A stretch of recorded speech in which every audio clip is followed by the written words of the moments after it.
नमस्कार. आवाज माझा वृत्तवाहिनीत आपल्या सगळ्यांचं स्वागत. वेळेच्या काही ठळक घडामोडींकडे. क्रिकेटमध्ये सराव आणि सातत्य महत्त्वाचं. संजय केळकर. मतमोजणीच्या दिवशी ठाणे जिल्ह्यात वाहतुकीत बदल. सकाळी 6 ते सायंकाळी 6 वाहतूक नियंत्रण. आणि मुख्यमंत्री पदावरून चुरस. जितेंद्र आव्हाड यांचा दावा. महाविकास आघाडीला 160+ जागा. दर्जेदार क्रिकेट पुढे आणायचं असेल तर डोक्यात हवा न जाऊ देता सचिन तेंडुलकर यांना आदर्श ठेवून तुम्ही सराव केला पाहिजे. त्यात सातत्य ठेवलं पाहिजे, तरच तुम्ही पुढे जाल, अशी माहिती ठाणे शहर भाजपाचे आमदार संजय केळकर यांनी दिली. ठाण्यातील दादोजी कोंडदेव स्टेडियम आयोजित करण्यात आलेल्या 48वी NT केळकर स्मृती आंतरशालेय क्रिकेट स्पर्धाच्या उद्घाटन प्रसंगी ते बोलत होते. शुक्रवारी सकाळी 9:30 वाजता स्टार स्पोर्ट्स क्लब आयोजित 48वी NT केळकर स्मृती आंतरशालेय क्रिकेट स्पर्धा ठाणे महापालिका पुरस्कृत डोंबिवली क्रिकेट क्लब असोसिएशनच्या संयुक्तपणे आयोजित करण्यात आली होती. या स्पर्धेचं उद्घाटन मुंबई क्रिकेट असोसिएशन, राष्ट्रीय महिला क्रिकेटर आणि मुंबई क्रिकेट असोसिएशन महिला क्रिकेट निवड समिती सदस्य तथा व्यवस्थापक सुषमा माडवी आणि भारत सरकार NTPCचे संचालक, TJSB बँकेचे अध्यक्ष विद्याधर वैशंपायन यांच्या हस्ते आणि स्पर्धेचे अध्यक्ष आमदार संजय केळकर यांच्या उपस्थितीमध्ये झाला. मी कॉलेजमध्ये होतो तेव्हापासून ही स्पर्धा सुरू आहे. त्यावेळेला शालिग्राम टुर्नामेंट म्हणून सुरू होती, मात्र कालांतरानं ती बंद पडली. म्हणून रणजी प्लेयर क्रिकेटमधील इतर दिग्गजांना वाटलं की ही स्पर्धा सुरू राहिली पाहिजे. येथील खेळाडूंना वाव मिळावा या उद्देशानं मुंबई क्रिकेट असोसिएशनच्या केलेल्या चर्चेनंतर ही टुर्नामेंट आम्ही पुन्हा सुरू केली. 48 वर्षांपूर्वी ही स्पर्धा पुन्हा सुरू केली आणि आज ती अखंडितपणे सुरू आहे. या टुर्नामेंटचं वैशिष्ट्य असं आहे की आत्तापर्यंत 750हून अधिक खेळाडू हे राज्यासह इतर राज्यांसाठी तयार झालेले आहेत. राष्ट्रीय आंतरराष्ट्रीय पातळीवर जाण्यास देखील ही स्पर्धा महत्त्वाची ठरते, असंही केळकर म्हणाले. यात पालिकेचं देखील सहकार्य लाभतंय. ठाणे जिल्ह्यातील क्रिकेट पुढे गेला पाहिजे, खेळाडूंना प्रोत्साहन मिळावं हाच प्रमुख उद्देश असून ही स्पर्धा सुरू करण्यामागचा असल्याचं ते म्हणाले. या माध्यमातून जिल्ह्यातील अनेक खेळाडू पुढे गेलेत. नवीन खेळाडूंना आवाहन करेन की विकेटवर टिकता आलं पाहिजे. दर्जेदार क्रिकेट पुढे आणायचं असेल तर डोक्यात हवा न जाऊ देता सचिन तेंडुलकर यांना आदर्श ठेवून तुम्ही सराव केला पाहिजे, तरच तुम्ही पुढे जाल, असंही ते म्हणाले. त्यांनी संपूर्ण होते. काय सांगाल? मी कॉलेजमध्ये होतो तेव्हा ही स्पर्धा आम्ही सुरू केली. त्यावेळेला पण शालिग्राम टुर्नामेंट म्हणून चालायची, ती काही कारणानंतर बंद पडली आणि म्हणून मग तुकाराम सुर्वे, पिलू रिपोर्टर हे सगळे सिनियर क्रिकेटर आहेत, रणजी प्लेयर आहेत. पिलू रिपोर्टर तर इंटरनॅशनल अंपायर आहेत, आता हे हयात नाही आहेत. त्याच्यानंतर आमचे काका, अशी सगळी जी क्रिकेटमधली होती, मी यंगेस्ट होतो, त्यांच्या मनात आलं की ही टुर्नामेंट चालली पाहिजे, ठाणे जिल्ह्यातल्या शालेय खेळाडूंना प्रोत्साहन द्यायला पाहिजे. आणि त्याच्यामुळे आम्ही मुंबई क्रिकेट असोसिएशनच्या अफिलिएशनने ही टुर्नामेंट सुरू केली 48 वर्षापूर्वी आणि अखंडितपणे चालू आहे. या टुर्नामेंटचं वैशिष्ट्य असं आहे की यामधनं असंख्य म्हणजे 750-800 खेळाडू हे निरनिराळ्या राज्य स्तरावरच्या, राष्ट्रीय स्तरावरच्या, आंतरराष्ट्रीय स्तरावरच्या मॅचेस हे इथून सिलेक्ट होऊन गेलेले आहेत. कारण याला मान्यता आहे, याला अफिलिएशन आहे. आणि ठाणे महापालिकेचं आम्हाला याच्यामध्ये सहकार्य नंतरच्या काळामध्ये लाभलं. आज या मुलांना अतिशय सुंदर विकेटवर खेळायला मिळते. आमचा हाच उद्देश होता की ठाणे जिल्ह्यातला क्रिकेट पुढे गेला पाहिजे. हे खेळाडूंना प्रोत्साहन नुसतं देऊन चालणार नाही, ज्यांना प्रत्यक्ष सुविधा उपलब्ध केल्या पाहिजेत. आणि या टुर्नामेंटच्या माध्यमातून फार मोठ्या प्रमाणामधनं ठाणे जिल्ह्यातले खेळाडू जे आहेत ते पुढे गेले. नाहीतर मुंबईचेच फक्त खेळाडू हे निरनिराळ्या टीममध्ये आपल्याला दिसायचे, परंतु आता क्रिकेट ठाण्याकडे वळलेलं आहे. हे या ठाणे जिल्ह्यातल्या या NT केळकर मेमोरियल टुर्नामेंटचं एक ज्याला म्हणता येईल की वैशिष्ट्य आहे. सर, नवीन जे खेळाडू आहेत, विद्यार्थी आहेत, ते सहभागी होतात, त्यांना काय आवाहन करणार? नाही, त्यांना मी एवढंच आवाहन करेन की विकेटवर राहायचं देखील शिकायला लागेल. आता फास्ट लाईफमुळे, सगळ्या इंटरनेटच्या युगामुळे आणि 2020च्या सगळ्या टुर्नामेंटमुळे पेशन्स आहे, संयम आहे. विकेटवर राहणं हा खरा पेशन्स आहे.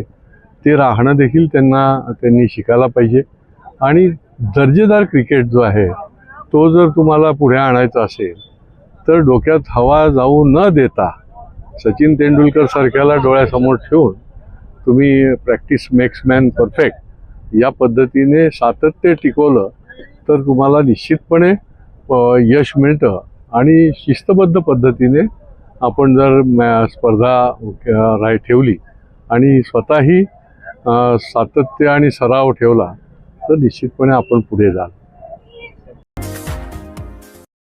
विधानसभा निवडणुकीसाठीचं मतदान पार पडलं असून आता सर्वांचं लक्ष मतदानाच्या निकालाकडे लागले. मतदान मोजणीची प्रक्रिया शनिवारी पार पडणार आहे, त्यामुळे मतमोजणीच्या ठिकाणी वाहतूक कोंडी होऊ नये आणि परिसरातील वाहतूक सुरळीत तसंच सुनिश्चित राहण्यासाठी ठाणे जिल्ह्यातील ठाणे, डोंबिवली, कल्याण, उल्हासनगर, अंबरनाथ, भिवंडी या शहरांमध्ये मोठे वाहतूक बदल करण्यात आलेत. हे वाहतूक बदल शनिवारी सकाळी 6 ते सायंकाळी 6 वाजेपर्यंत लागू असतील. तसंच काही मतमोजणी केंद्राबाहेर वाहनं उभी करण्यास बंदी घालण्यात आली आहे. ठाणे जिल्ह्यात 18 विधानसभा मतदारसंघ असून या सर्व मतदारसंघात मतमोजणी प्रक्रिया पार पडणार आहे. मतमोजणी दरम्यान केंद्राबाहेर उमेदवार तसंच त्यांच्या कार्यकर्त्यांची ये-जा सुरू असते, त्यामुळे मतमोजणी केंद्राजवळील परिसरात वाहतूक कोंडी होण्याची शक्यता आहे. मतमोजणी प्रक्रिया सुरळीत पार पडावी आणि या प्रक्रियेचा त्रास नागरिकांना होऊ नये या अनुषंगानं वाहतूक विभागाकडून जिल्ह्यातील काही शहरांमध्ये वाहतूक बदल करण्यात आलेत. महाराष्ट्रात मतदान संपल्यानंतर मुख्यमंत्री पदासाठी चुरस सुरू झाली आहे. माजी कॅबिनेट मंत्री आणि शरद पवार गटाचे मुंब्रा कळवा विधानसभेचे उमेदवार जितेंद्र आव्हाड यांनी महाविकास आघाडीचे सरकार स्थापन होत असल्याचा दावा केलाय. महाविकास आघाडीला महाराष्ट्रात 160हून अधिक जागा मिळतील असा दावा आव्हाड यांनी केलाय.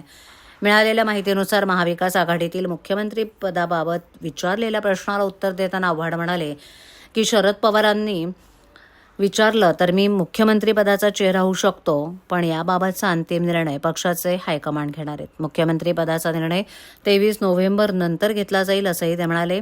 जितेंद्र आव्हाड पुढे म्हणाले की मुख्यमंत्रीपदासाठी उर्वरित चेहऱ्यांबाबत महाविकास आघाडीचे नेते निर्णय घेतील.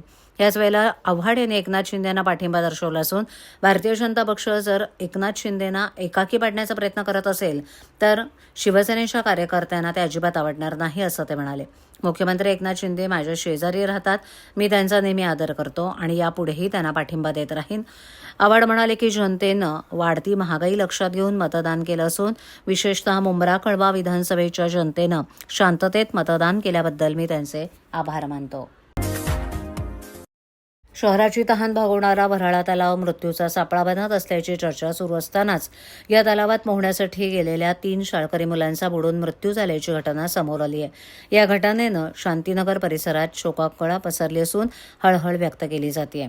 गुलाम मुस्तफा अन्सारी वय वर्ष 13, शेख साहिल पीर मोहम्मद वय वर्ष 10 आणि दिलबर रजा शमशुल्ला वय वर्ष 12 अशी बुडून मयत पावलेल्या शाळकरी मुलांची नावं आहेत. मिळालेल्या माहितीनुसार मयत तिघेही शांतीनगर पोलीस ठाण्याच्या हद्दीत पिरानीपाडा परिसरात वेगवेगळ्या कुटुंबात राहत होते. दरम्यान बुधवारी 1 ते 1:30 वाजण्याच्या सुमारास हे तिघे घराबाहेर खेळण्यासाठी निघाले, मात्र बराच वेळ होऊनही तिघे परतले नाही.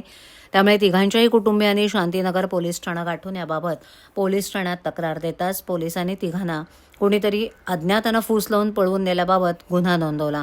तर पोलिसांनी गुरुवारी सकाळपासून या तिघांचा शोध घेतला असता मयतापैकी गुलाम याचा मृतदेह गुरुवारी स्थानिकांना वऱ्हाळा तलावात आढळून आला. त्यानंतर भिवंडी महापालिकेच्या अग्निशमन दलाचे जवान आणि स्थानिक पोलीस प्रशासनानं अन्य दोघांचा शोध घेण्यास सुरुवात केली असता त्यांचाही मृतदेह रात्री उशिरानं आढळून आलाय.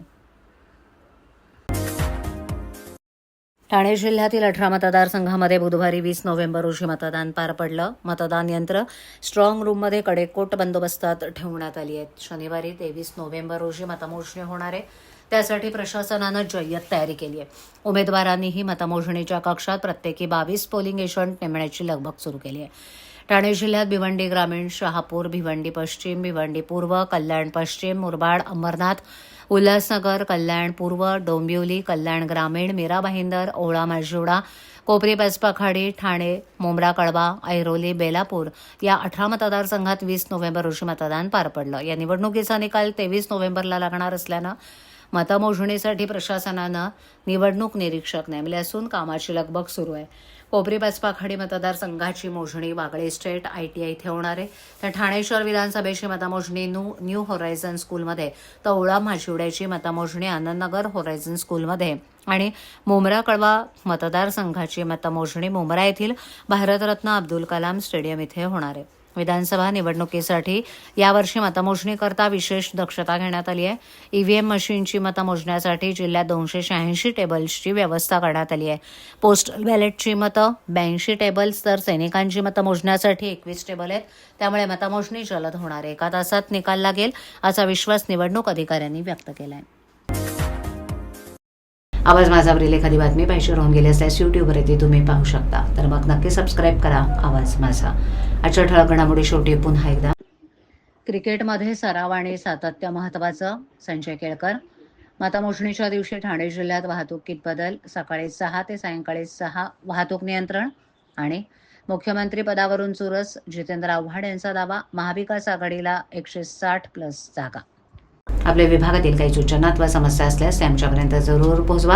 आम्ही तुमचा आवाज नागरिकांपर्यंत नक्की पोहोचवू. आम्हाला संपर्क करण्यासाठी आमचा पत्ता आवाज माझा 103 साईल 1 आदर्श नगर कोलबाड रोड ठाणे पश्चिम. आमचा दूरध्वनी क्रमांक 7666213141. आमचा ईमेल ID awazmaza.tvnews@gmail.com. तर पुन्हा भेटू याच वेळी याच ठिकाणी काही नवीन घडामोडींसह आवाज माझा वृत्तवाहिनी. तोपर्यंत नमस्कार.